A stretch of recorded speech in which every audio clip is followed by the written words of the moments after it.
नमस्कार, मैं हूं संजय मिश्रा और आप देख रहे हैं नवभारतटाइम्स.com का फेसबुक पेज। और इस वक्त मेरे साथ जो दो खास मेहमान हैं, ये संगीत के महारथी हैं और इनको पार्टी सॉन्ग किंग के नाम से बहुत जाना जाता है बॉलीवुड में। मैं इनके बारे में कुछ बातें आपको बता रहा हूँ और मैं चाहूंगा कि ये बातें सुनकर आप गेस करें कि मैं किन की बात कर रहा हूँ। ये दो लोग हैं, दोनों साथ में म्यूजिक बनाते हैं। ये ग्वालियर से इनका ताल्लुक है। मैं कुछ बताता हूँ, आप नीचे कमेंट बॉक्स में और सवाल भी आप अपने रेडी रखिए। आपको बहुत सारे सवाल पूछने हैं। लाइव है, फेसबुक लाइव है, मेरे साथ ये रहेंगे अगले 20 मिनट तक। इनका गाना है बेबी डॉल, चिट्टियां कलाइयां, पार्टी तो बनती है, हैंगओवर, मैं तेरा बॉयफ्रेंड, हाई हिल्स।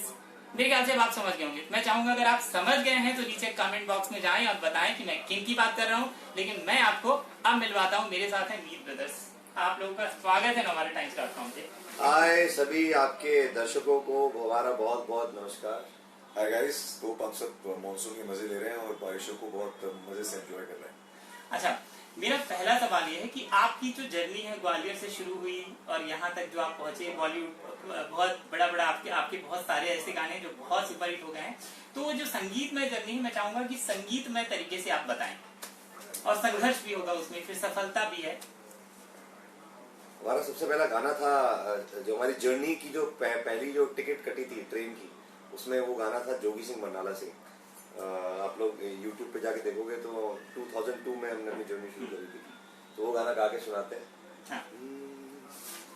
टप टप पानियों पे बूंद पड़े हो, ऐसे जैसे आईने में कोई, ऐसे जैसे आईने में कोई, आईने में कोई मोती जड़े, ओए ओए ओए ओए, जोगी सिंह बरनाला सिंह आहो आहो, सारे इकट्ठे होके टप्पे पाहो आहो।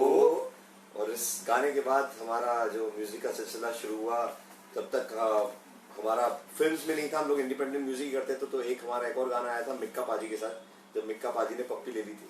तो ए भाई तूने पप्पी क्यों ली, हमने उनसे पूछा था। और उसी पहली बार ऐसा हुआ था हिस्ट्री में कि एक real life controversy news channel पे आई थी और उसके ऊपर हमने गाना बनाया था, फर्स्ट टाइम। वो हमारा सेकंड स्टेप था जर्नी का। और उसके बाद the big thing that happened was baby doll. और बेबी डॉल के पहले हमने एक्चुअली हमारी म्यूजिक डायरेक्शन की शुरुआत कुछ ऐसी हुई थी दैट एक ग्वालियर में हमारा जो होम टाउन है, वहाँ पे हमने एक FM स्टेशन सेट किया था। और वहाँ पे जब हम प्रोग्रामिंग करते थे तो वहाँ बैठे बैठे हमने बहुत गाने बनाए और वो गाने अच्छे बने। तो बॉम्बे आके हमने काफ़ी प्रोड्यूसर को सुनाए और वो एक्चुअली हमारे आर्टिस्ट बोलते थे कि सर ये तो फिल्मों के लिए गाने हैं, आप जाके प्रोड्यूसर डायरेक्टर को सुनाओ। तो क्योंकि बम्बई में घर था और यहाँ काफ़ी रहते थे हम, तो we met a lot of people और 2-3 लोगों ने उसमें से बहुत इमीडिएटली बोला कि गाना अच्छा है, इसको हम रख सकते हैं। तो हमें लगा शायद कोई बात है म्यूजिक में जो लोग बोल रहे हैं कि ये गाना जो हम फिल्म में ले लेंगे। तो उसके बाद फिर हम मुंबई कम्प्लीटली मूव हो गए ग्वालियर छोड़ के। और फिर यहाँ पे आके हमने पहली फिल्म जो साइन की थी वो 2 दूनी 4 थी, डिज्नी की और इसी लाइफ में राजश्री की। और वहाँ हमारी स्कूलिंग हुई। राजश्री प्रोडक्शन में जब हमने काम किया तो उनके साथ काम करके हमें सब जो एक कहते हैं स्कूल होता है, तो जैसे म्यूजिक डायरेक्शन का कोई स्कूल नहीं है, तो राजश्री एक ऐसा स्कूल था जहाँ जाके हमने बहुत कुछ सीखा। विधि कासलीवाल की डायरेक्शन में फिल्म थी, उनसे हमने ये सीखा कि कैसे सिस्टमैटिकली काम किया जाता है। तो हम आज तक उन चीज़ों को फॉलो करते हैं। और फिर काफ़ी गाने हमारे हिट हुए, जैसे बॉस आया था, पिंकी आया, उसके बाद शर्ट द बटन। लेकिन ओ माई गॉड का मेरे निशान बड़ा सोलफुल गाना था, उसको नेशनल अवार्ड मिला उस साल फिल्म को। तो पर एक कमर्शियल बड़ा हिट होता है जिससे एक आर्टिस्ट की पहचान होती है। तो वो गाना हमारे लिए बेबी डॉल था। तो बेबी डॉल के बाद फिर जब एक बार एक गाना आ जाता है तो सब प्रोड्यूसर डायरेक्टर्स को भी फेथ हो जाता है म्यूजिक कंपोजर्स में। सो वो भी फिर अच्छी फिल्मों के लिए, बड़ी फिल्मों के लिए आप पे ट्रस्ट करने लगते हैं। तो उसके बाद फिर हमारी जर्नी सही से शुरू हो गई। बहुत सारे लोग हैं जो सवाल, मैं चाहूंगा कि आप लोग अपने सवाल जरूर भेजें। और मैं देख रहा हूँ आप लोगों के सवाल, हमें जो सवाल बहुत इंटरेस्टिंग लगेंगे और हमें लगेगा पूछना है, वो सवाल हम शामिल करेंगे। इसके साथ में अपना अगला सवाल पूछता हूँ कि आपको अपने 5 गाने, जो इतने सारे आपने गाने, उसमें 5 गाने चुनकर बनाए जो आपकी करियर के लिए मील का पत्थर साबित हुए। और मैं चाहूंगा उस गाने को गाएं, फिर उसकी कहानी आप शुरू करें। 5 गानों में से एक तो हमने बताया आपको जोगी सिंह बरनाला सिंह, जो हमारा पहला गाना। अच्छा, वो 5 गानों में शामिल है? हाँ, हमारे मीत ब्रदर्स तो पहला गाना तो मीत ब्रदर्स तो उसी से शुरुआत। और वो गाना जी ने लॉन्च किया था। और वो उनकी जी म्यूजिक का वो सबसे बड़ा हिट एल्बम थी वो हमारी। उन्होंने उस समय पे कुछ 4-5 लाख कॉपीज बेची थी, जो कलकत्ता हर जगह से रिपीट ऑर्डर्स आते थे उनको। तो वो गाना हमारे लिए बहुत बड़ा था, क्योंकि हम लोग तो कॉलेज आर्टिस्ट निकले हुए तो लड़के थे और एकदम एल्बम बनाई और हिट हो गई। ये गाना खास इसलिए भी था क्योंकि हमने स्कूल में बनाया था, हम 8th 9th में थे। 8th 9th का बनाया हुआ गाना बॉम्बे आके सक्सेसफुल हो गया, तो हमारे लिए बहुत बड़ा माइलस्टोन था ये। और उसके बाद हम लोगों का स्ट्रेट अवे फिर सीधे जो म्यूजिक में जो बड़ा गाना आया वो बेबी डॉल था। बेबी डॉल से हमारी जो है पूरी डेस्टिनी चेंज हुई, हर चीज चेंज हो गई। हमारे पेरेंट्स भी हम कब से चाह रहे थे कि बॉम्बे शिफ्ट हो जाए ग्वालियर से, तो हम ग्वालियर के रहने वाले थे, तानसेन नगरी के, तो वो भी शिफ्ट हो गए। और उसके बाद फिर नहीं, उसके बाद जो गाने हमारे लिए बहुत अच्छे रहे तो ऑब्वियसली चिट्टियां खिलाइयां, वो बेबी डॉल गा के भाई गुरे गुरे पैरों विच नचदी नु पेड़ होवे लाल झंडू बम सोणीए, नच नच थक जाएगी बाह विच मेरी अज कर ले आराम सोणीए, ओ बेबी डॉल मैं सोने दी, ओ बेबी डॉल मैं सोने दी। अब इसकी कहानी सुनाइए आप। बेबी डॉल तो ऐसा था कि एकता कपूर ने जब रागिनी एमएमएस में सनी लियोनी को कास्ट करा, तो उन्होंने कहा कि यार सनी लियोनी तब वो नई नई थी और उनको इनका कोई ऐसा ब्रांड नहीं बनी थी सनी लियोनी। सिर्फ बिग बॉस में लोग देख चुके थे उन्हें। हाँ, तो तब एक ब्रांड नहीं बनी थी, तब कंट्रोवर्शियल नाम था सनी लियोनी। तो उन्होंने कहा, एकता ने कहा कि मुझे she is such a pretty girl and such a hard working and a focused girl, तो मुझे इसको आप उसके चेहरे को याद करते हुए, फोकस करते हुए गाना बनाएंगे कुछ। तो वो उनके चेहरे को सोचते हुए ये बेबी डॉल वर्ड निकला। क्या बात है कि वो बेबी डॉल जैसी हैं। कुमार पाजी ने इसके लिरिक्स लिखे और परफेक्ट एप्ट बैठे, और उससे उनकी भी इमेज चेंज हो गई, हम लोग की भी इमेज चेंज हो गई, और कुमार पाजी ने भी हिस्ट्री क्रिएट करी। तो that was the story behind baby doll की उसकी चेहरे ने इंस्पायर करा था कि जो डॉल जैसी दिखती है। और चिटिया कराइया की जो कहानी है, वो बेबी डॉल जब हिट हुआ तो हम लोग दिल्ली में हमारे थोड़े शो शुरू हो गए, तो दिल्ली के लोग बहुत बोलते थे कि बेबी डॉल का आए हुए 1 साल हो गया, अभी तक कोई दूसरा उसका पार्ट 2 आना चाहिए, आजकल सीक्वल का जमाना है। तो फिर मम्मी बताएगा कि क्या हुआ उस वक्त, हम लोग वहीं से फोन करा हमने। हम लोग वहाँ पे थे तो यूजुअली वेडिंग्स पे जाइए तो वहाँ जो चीजें उन्होंने कुमार पाजी को बोला कि सब बोलते हैं कि वेडिंग सॉन्ग बनाओ, तो उन्होंने पूछा जो जो चीजें हमारे तुम्हें अच्छी अट्रैक्टिव लग रही है वो बताओ क्या है वहाँ पे। तो हमने कहा लड़कियाँ हैं बहुत अच्छी ड्रेस्ड अप हैं, गोल्डन झुमके पहने उन्होंने और सारी गोरी सब गोरी चिट्टी गुड़ियाँ हैं। तो ऐसे करके थॉट कॉन्सेप्ट से पाजी ने फिर गाना बनाया चिट्टियाँ खिलाइयाँ, उन्होंने लिखा। फिर हम लोगों ने वो गाना एक्चुअली बहुत जल्दी बन गया था, वो बहुत फास्ट हुआ था वो, और जब वो बन गया तो कभी कभी मोस्टली पता नहीं चलता गाना एक्चुअली कितना बड़ा हिट होगा नहीं होगा, बट चिट्टियां खिलाइयां का हमको समझ में आ गया था कि ये 3 गाने हो गए। चौथा एक हमारे जो सिर्फ गाना ही हिट नहीं था, गाने के पीछे हमारी जो सबसे करियर की सबसे इंटरेस्टिंग स्टोरी थी वो इस गाने के पीछे थी। इस गाने का नाम है हैंगओवर। और इस गाने की स्टोरी इसलिए इंटरेस्टिंग थी क्योंकि इसमें हम लोगों ने इंडस्ट्री के जो बादशाह हैं, जो शेर हैं, जो भाई बोलते हैं, भाईजान सलमान भाई से गवाया था। और सलमान भाई से गवाना तो ऐसा था कि जैसे आप जब जाओ जू में, और इस गाने की कहानी के पहले मैं चाहूंगा ये गाना आप जरूर गुनगुनाएं, क्योंकि जब आप गाना गा रहे हैं तो लोगों को बहुत ज्यादा पसंद आ रहा है। हम आपके सवाल भी लेंगे, मुझे कुछ सवाल मिल गए हैं, मैं आपके सवालों में ये गाना। जाने कब होठों पे दिल ने रख दी दिल की बातें, समझा नहीं ये दिल इसको हम तो रहे समझाते, मैंने देखा तुझे बुला के हर एक तरकीब लगा के, हर नुस्खे को आजमा के, पर दिल से कभी न उतरे उतरे उतरे। हैंगओवर तेरी यादों का, हैंगओवर तेरी बातों का। तो ये गाना जब बना था और हमने जब सलमान भाई और साजिद जी को सुनाया तो उनको इंस्टेंटली 1 सेकंड में ये गाना, मतलब पूरा हम गा भी नहीं पाए थे, उन्होंने ओके कर दिया था, तो समझ में आ गया था गाना। और फिर जब सलमान भाई से गाने की बात हुई गवाने की, तो उन्होंने क्योंकि पहली बार गा रहे थे वो, उन्होंने कभी गाना गाया नहीं था, तो हमारे ऊपर बहुत बड़ी रिस्पॉन्सिबिलिटी थी कि हिंदुस्तान का सबसे बड़ा स्टार, अब आप पहली बार आपके गाने में सिंगिंग करने वाले हैं, डेब्यू होने वाले हैं, तो हमें लग रहा था कैसे होगा, लेकिन उनका जो पैशन था, जिस तरीके से उन्होंने बार बार आकर एक एक लाइन को दोबारा गाया, जब तक वो खुश नहीं हुए, हम लोग बहुत पहले सेटिस्फाई हो चुके थे, लेकिन वो खुश नहीं थे। उन्होंने कहा नहीं मेरे को फिर से गाना है, फिर रात को 2 बजे फोन करके अभी आ रहा हूँ मैं, अभी आकर स्टूडियो में, फिर यहाँ आके फिर उन्होंने गाया। तो वो पैशन देख के हमें रियलाइज हुआ कि इतने बड़े स्टार कैसे बनते हैं लोग। अच्छा, सलमान के साथ आपका रिश्ता आज का नहीं है, बहुत आपके स्कूल में, उसी स्कूल में? हाँ, बल्कि विनीत तोमर ग्वालियर के, वो कह रहे भैया ग्वालियर की याद आती है कि नहीं, तो विनीत तोमर जी बहुत याद आती है ग्वालियर की, लेकिन यहाँ जिंदगी है, काम है, तो इसलिए यहाँ रुके हुए हैं। ग्वालियर हमारे साथ रहता है, क्योंकि पूरे हमारे जो सबसे जो खूबसूरत किसी भी इंसान के जो मोमेंट्स होते हैं लाइफ के, वो बचपन होता है। वो पूरा का पूरा बचपन टिल कॉलेज हमारा वहीं गुजरा है, तो हम बहुत अटैच्ड है ग्वालियर से। और यहाँ सलमान भाई से हमारा कनेक्शन इंडिया स्कूल से है ग्वालियर का। जब हम लोग वहाँ पे पढ़ाई करते थे तो सुनते थे कि सलमान भाई पढ़ के गए हैं यहाँ से, तो हमने बॉम्बे आते ही उनको खूब मैसेजेस करे और उनके साथ नहीं, कितने दिनों तक चला है उनके साथ ये जो अपने गानों को लेने, कितने दिनों तक, कितने साल तक चला? ये कुछ 2 साल तक, 1.5 साल तक हम लोग उनको चेस करते रहे। हमने एक लिस्ट बनाई इंटरनेट से निकाल के, और इंडस्ट्री में जिम जाते थे, हम लोग कहीं शूटिंग पे जाते थे तो लोगों से कहते थे कि आप सलमान भाई को जानते हो क्या, जानते हो क्या। तो कुछ 35 लोगों की लिस्ट बनाई थी, और 35 लोगों की लिस्ट बना के सबको मैसेज करा कि सर सलमान भाई से एक मीटिंग दिलवा दो, मीटिंग दिलवा दो। और 35 के 35 लोग कोशिश करी सब, जैसे शेरा थे उनके बॉडीगार्ड, और हमारी प्रोड्यूसर है और एक्ट्रेस है दीपशिका, तो ऐसे करके हमने बहुत लोगों को मैसेज और फोन कॉल्स करे सलमान भाई के। तो जब नहीं हो पाया कि सलमान भाई बहुत बिजी थे, तो मुझे फिर पलक मुच्छाल है जो सिंगर, वो उनकी बहुत मतलब लाडली बहन की तरह है, तो उन्होंने बोला डायरेक्ट क्यों नहीं करते मैसेज। तो मैंने कहा डायरेक्ट कहाँ रिप्लाई करेंगे।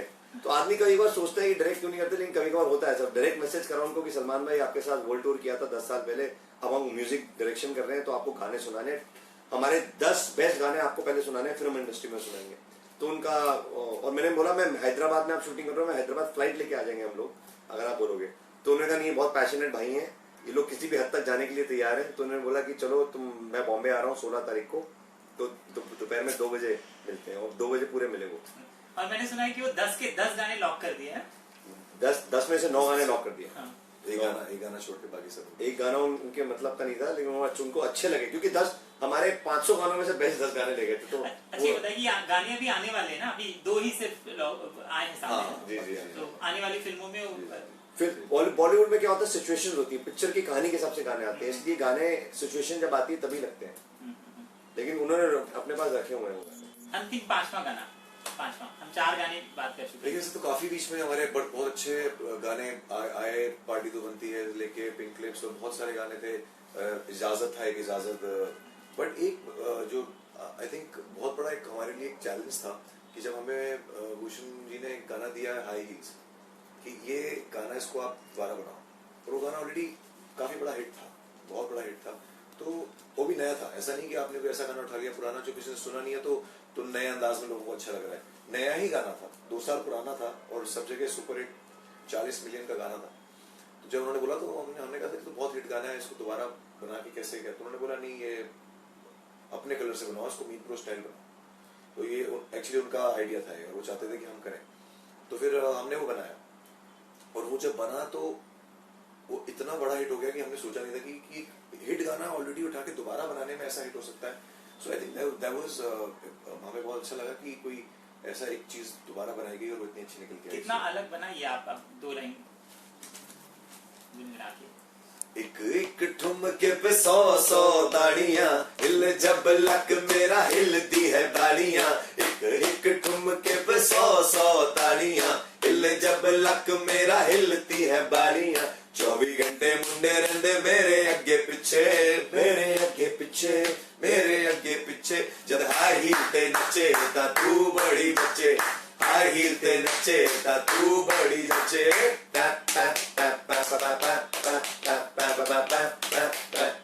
हाई हील ते नचे।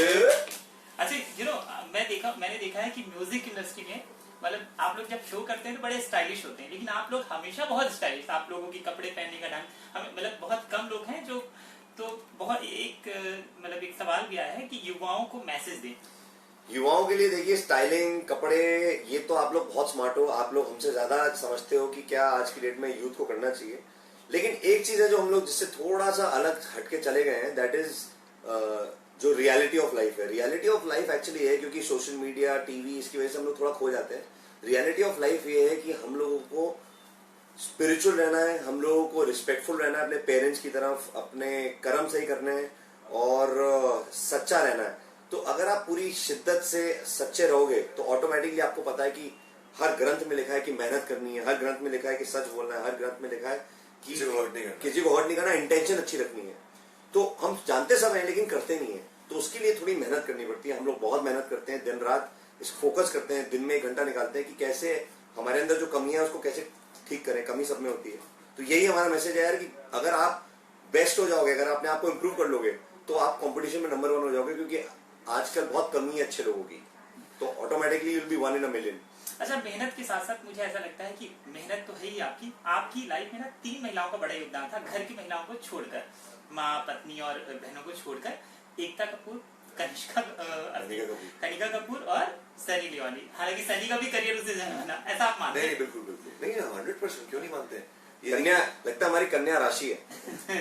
नहीं, और ये अच्छा, एकता के साथ तो कुछ वाकई कुछ हमारा जबरदस्त रिलेशन है, क्योंकि हमने पहली बार जब बॉम्बे आए थे तो जब तक हमारी एल्बम रिलीज नहीं हो पा रही थी तो कुछ करने को नहीं था, तो उनके सीरियल्स की और जितने भी हमारे 4-5 सीरियल हिट हुए सब एकता कपूर के थे। एक्टिंग करी, क्योंकि साथी के बहुथी में बेस्ट विलन का अवार्ड भी मिला था। मैंने एक्टिंग करी थी कुसुम में, इसने क्योंकि सास में करी थी। तो एकता कपूर के साथ डे 1 से हम लोग आते ही जुड़ गए एज एक्टर्स, जब हम लोग म्यूजिशियंस बने भी नहीं थे। और उसके बाद हमारा जो पहला एक बड़ा कमर्शियल हिट जिसको बोलते हैं वो था तेरी शर्ट दा मैं ता बटन सोनिए, बालों का तेरे में हाय क्लिप हो गया, चांद से भी ज्यादा सोना मुखड़ा तेरा हाय, देखते ही दिल ये स्लिप हो गया, मर गए यार दीवाने ओ तेरे लवर पुराने, उठाए हार्ड फैन तेरे हैं तू ही कदर न जाने। तो ये पहला गाना था, ये भी एकता ने ही सुनते ही 1 सेकंड में लॉक किया था हमारे स्टूडियो में, तो वो भी पहला हिट हुआ। और फिर जो सबसे बड़ा हमारा लाइफ चेंजिंग सॉन्ग था वो भी उनके साथ ही हिट हुआ। तो कहीं ना कहीं आई थिंक उनके साथ डेस्टिनी में उनका हमारी लाइफ में आने से हमें बहुत हेल्प मिली है। और कनिका का जैसे आप कह रहे हैं कि ऑब्वियसली एक लकी चार्म 100% लकी चार्म होता ही है। अभी जैसे राज गोस्वामी कह रहे हैं कि लाइफ चैट में कि आपकी सक्सेस का राज क्या है, तो हमारी सक्सेस का राज आई थिंक ऊपर वाले की ब्लेसिंग है। उसकी ब्लेसिंग रहेगी तो हम क्या, डोनाल्ड ट्रम्प भी प्रेसिडेंट बन सकता है वर्ल्ड का और अमेरिका का, और you can rule the world. So ऊपर वाले की ब्लेसिंग चाहिए, माँ बाप की ब्लेसिंग चाहिए। राज यही है कि जैसा अभी हमने थोड़ी देर पहले कहा दैट इंटेंशन आपकी अच्छी होनी चाहिए। अगर आप कुछ काम कर रहे हैं, अगर वो जो भावना है, अगर वो भावना अगर शुद्ध नहीं है तो लाइफ में आप कितने भी टैलेंटेड हो आपको कोई मदद, नेचर से मदद नहीं मिलेगी। इसलिए अपने पेरेंट्स की सबसे पहली बात, हम मंदिर गुरुद्वारे जाते हैं, उससे पहले जो भगवान है जिन्होंने हमें पैदा किया, जिनके शरीर से हम बाहर आए, सबसे पहले वो भगवान है, उनको पहले आप भगवान का दर्जा दीजिए। अगर सही दर्जा देंगे तभी मंदिर गुरुद्वारा जाने का फायदा, नहीं तो कोई फायदा नहीं जाने का। आपका इंस्पिरेशन कौन है? मतलब एक तो आप लोगों ने संगीत की प्रॉपर जो फॉर्मल शिक्षा होती है वो आपने नहीं ली, उसके बाद भी आप मतलब राज कर रहे हैं बॉलीवुड में। इसको कह रहे हैं ना ब्लेसिंग है। हाँ। अब इसका क्या जवाब दोगे आपकी, आपने इसके कहीं से सीखा नहीं। तो हमारे गुरुजी हैं संजय मिश्रा जी, जिन्होंने हमें सिंगिंग में सिखाया, लेकिन म्यूजिक डायरेक्शन में हमने किसी से नहीं सीखा कुछ। अच्छा, आपके गुरुजी का नाम संजय मिश्रा है? जी संजय मिश्रा। अरे क्या तो हमने बेसिक तो सीखा, लेकिन कंपोज करना, प्रोडक्शन करना, गानों सिंगर से गवाना, ये सब एक आर्ट है और ये ऊपर वाले की ब्लेसिंग से होती है। आप मतलब कहते हैं कि जब कुछ भी ना हो लेकिन उसकी अगर नजर पड़ जाए आपके ऊपर वाले की, तो आप चाहे ग्वालियर में बैठे हो, चाहे आगरा में बैठे हो, इंदौर, पटना, भोपाल कहीं बैठे हो, आप सीधे प्राइम मिनिस्टर या आप सीधे शाहरुख खान बन सकते हो। इतनी पावर है उसकी। हम इस बात में फर्म बिलीव करते हैं कि ये टैलेंट जो होता है ये समय के साथ चलता है। जब ईश्वर ब्लेसिंग अच्छी देता है तो वही निखर जाता है, और जब ब्लेसिंग हट जाती है तो टैलेंटेड से टैलेंटेड इंडिया के जो नंबर 1 लेजेंड रहे हैं उनके हाथ से भी काम चला गया था। 10-10 साल उनके पास काम नहीं था। तो कोई किसी को भी आपको अगर कुछ अच्छा कर रहे हो, किसी भी फील्ड में आप अच्छा कर रहे हो, अगर आप पत्रकार हो या कोई इंजीनियर हो या आप बिल्डिंग बनाई, किसी भी चीज पे आपको अंदर जो गर्व होता है उसको महसूस सिर्फ ये करना है कि आपने कुछ अच्छा किया, उसको जाहिर नहीं करना है कभी भी कि मैंने किया या मैंने आज 100 मार दिए, दूसरे को हरा दिया, मैं तो किसी को भी हरा सकता हूँ, मैं ये कर सकता हूँ। तो जो मैं होती है, हमारे फादर कहते हैं कि बचपन से मतलब कह रहे हैं, हम सुन रहे हैं उनसे कि बकरा जो होता है उसकी बोली है मैं और वो कटता रहता है। तो अगर आप मैं करेंगे तो आप कट जाएंगे। इसलिए ये सारी चीजों का ध्यान रखेंगे तो अपने आप नेचर मदद करती है। आपकी 3 फिल्में जिसमें आपने संगीत दिया है, हालांकि संगीत को नहीं लेकिन उन फिल्मों को नेशनल अवार्ड मिला। राइट, 3 फिल्में करेक्ट। थोड़ा सा बताइए उन 3, मतलब ये बहुत उस फिल्म से आप जुड़े हैं और उसको नेशनल अवार्ड मिला। देखिए यही बहुत अच्छा सवाल है, क्योंकि इसमें अब एक होता है कि अब ये 3 फिल्में जो है ये है 2 दूनी 4, ओ माय गॉड और 5 सिंह। अब इनके गाने शायद आपको याद भी नहीं होंगे कि म्यूजिक क्या था, पर इसमें म्यूजिक का बहुत अहम भूमिका थी। लेकिन आदमी गाने वही लाइक करता है जो जिसपे वो पार्टी कर सके या रो सके या रोमांस कर सके। तो तो हमने कहा यार ये अवार्ड तो मिल रहे हैं लेकिन पॉपुलर नहीं हो रहे हैं, तो इन अवार्ड से करेंगे क्या? तो फिर इसलिए हमने अपनी म्यूजिक बनाने की दशा और अपना स्टाइल चेंज किया, और कुमार के हमारे लाइफ में आने से उन्होंने भी हमें काफी एक सपोर्ट किया, उन्होंने हमें एक गाइडेंस दिखाई कि ये दिस इज द कमर्शियल वे। मतलब बिसाइड्स द गर्ल्स जो आप कह रहे थे कि कनिका कपूर और सनी लियोनी और एकता कपूर के अलावा कुमार पाजी का हमारी लाइफ में सबसे बड़ा हाथ है। उन्होंने उनकी हमारे सितारे ऐसे जुड़े कि अपने आप हमारे गाने बेबी डॉल और चिटिया गलियां बन गए। इन गानों को भी गुनगुनाइए जिन फिल्मों का मतलब नेशनल अवार्ड जिन फिल्मों को मिला है, लोगों को याद भी आए। बहुत अच्छा गाना था ओ माय गॉड में, जब अक्षय कुमार कृष्ण भगवान बन के नीचे आते हैं तो देखते हैं मैंने जो दुनिया बनाई थी क्या हाल हो गया इसका। और ये गाना हमने बनाया था तो अक्षय बाजी को जब पहली बार सुनाया था तो रोने लगे, मतलब क्या को आंसू आ गए। भगवान कह रहा है कि मैंने जज्बातों से दुनिया बनाई थी, मिट्टी से नहीं। तो ये मैं तो नहीं हूँ इंसानों में, बिकता हूँ मैं तो इन दुकानों में, दुनिया बनाई मैंने हाथों से, मिट्टी से नहीं जज्बातों से, फिर रहा हूँ ढूंढता मेरे निशान, है कहाँ मेरे निशान, है कहाँ मेरे निशान। एक सवाल है, एनी सॉन्ग विद बादशाह? बादशाह के साथ हमारा कोई कमर्शियल सॉन्ग ऐसा आया नहीं, बट एक हमने जिंगल बनाया था स्टार परिवार के लिए, तो उसमें उसने हमारे साथ रैप किया था। बट हमारी एक प्लानिंग चल रही है तो may be very soon you will hear something. Ajay Sharma अभी जुड़े हैं, वो ये दुनिया पित्तल दी ये गाना सुनना चाहते हैं आपसे। सोने सोने पटोले लखा ए तक दिया रंदिया अखा, मैं की दसा अपनी वे ए चन करदा है तारीफा, तेरे हुस्न दे कोने कोने कोने दी, ओ कोने कोने दी, ओ बेबी डॉल तू सोने दी, ओ बेबी डॉल तू सोने दी, ओ साडी ऑडियंस सोने दी, ओ साडी ऑडियंस सोने दी। जाते जाते मैं आपके साथ एक कुछ आपके गाने हैं जिनके बोल मैं बोलूंगा और आप बताएंगे वो कौन सी फिल्म के गाने हैं, क्योंकि मैं इसे ये जानूंगा कि आपको अपनी फिल्म का वो गाना मतलब फिल्म का नाम याद है? फिल्म का नाम सबसे पहले तो पार्टी तो बनती है, भूतनाथ। इसकी कोई कहानी है? इसी कहानी की पहली बार बच्चन साहब से रूबरू हुए हम, और उनको हमने जब एक गाना सुनाया तो गाना तो बहुत अच्छा है लेकिन एक सीडी पे दे देंगे तो बहुत अच्छा रहेगा, मैं सुन के आपको रिप्लाई करूंगा। तो हम लोग तो मतलब कहाँ गए थे, सोचो कि जिस बॉलीवुड हमारे लिए अमिताभ बच्चन ही होते थे, हम तो बॉलीवुड को बच्चन साहब को देख देख के समझ में आया बॉलीवुड क्या होता है, और वो आपके सामने बैठ जाए और आप उन्हीं की फिल्म के लिए पहली बार, तो हम लोग तो कांप रहे थे, और मतलब वो मोमेंट हमारे लिए बहुत अमेजिंग और बहुत याद। उन्होंने एक्चुअली ऐसे बोला था, ये बात जो है उन्होंने बोली कि सीडी पे तो गाना कह रहे मैं सुन के गाना एक लाइन होना चाहिए। लिटिल बिट झटका जिसे दिया वो लटका, फेमस होने लगी अपनी पागलपंती रे, पार्टी तो पार्टी तो पार्टी तो इसी बात पे पार्टी तो बनती है, पापा पापा पापा पार्टी तो बनती है, पापा पापा पापा। अगला लाइन में है वो pink lips, pink lips Ragini वो तो सर नहीं, sorry. फीमेल सॉन्ग है। हिट स्टोरीज, अरे वाह पिक्चर का नाम है। हाँ पिक्चर है, हिट स्टोरी। चिड़िया गलाइया पता है आपको नाम? वो तो रॉय मैं हूँ दीवाना तेरा, लीला क्या बात है। आसमा मुरा माहिया क्या ऐसे? लीला औसम मोरा भाई, वो भी लीला पिक्चर का था। नहीं कैलेंडर गर्ल्स। अच्छा कैलेंडर आज मूड एल्कोहलिक है, ये तो सोनाक्षी से था। यार आपको सब याद है मुझे लग रहा है। इश्क दा सुट्टा, ये one night stand Sunny Leone. है यही जिंदगी, ये हमारा गाना नहीं है है। अच्छा है ये जिंदगी, इसका स्टार प्लस का पता नहीं, ये मुझे आपके गूगल में मुझे ये जिंगल है जो स्टार प्लस का जो हमने किया था, स्टार प्लस पे आया था। वॉल्यूम हाई कर ले, अरे बाप रे बाप, ये तो उसका है हमारा क्या सुपर कूल है। सुपर ना बाजा बजिया, ये गाना बहुत इंपॉर्टेंट है, ये नेशनल अवार्ड इस दो चार न बाजा बजे न घोड़ी चढ़े न बांधी गाठ दुपट्टे में आहा बल्कि इस गाने की बड़ी अच्छी खासियत है कि अभी हिंदुस्तान के दो और कंपोजर हैं, एक अंकित तिवारी और अंजन, वो लोग जब कानपुर से हम लोग उनको लेके आए थे और उसमें हमारे साथ कंपोजर ये भी थे, हमारा बैंड था पूरा। अंकित आप लोगों के साथ? हाँ हमारा जैसे शंकर साहब रहते हम लोग 4 लोग थे।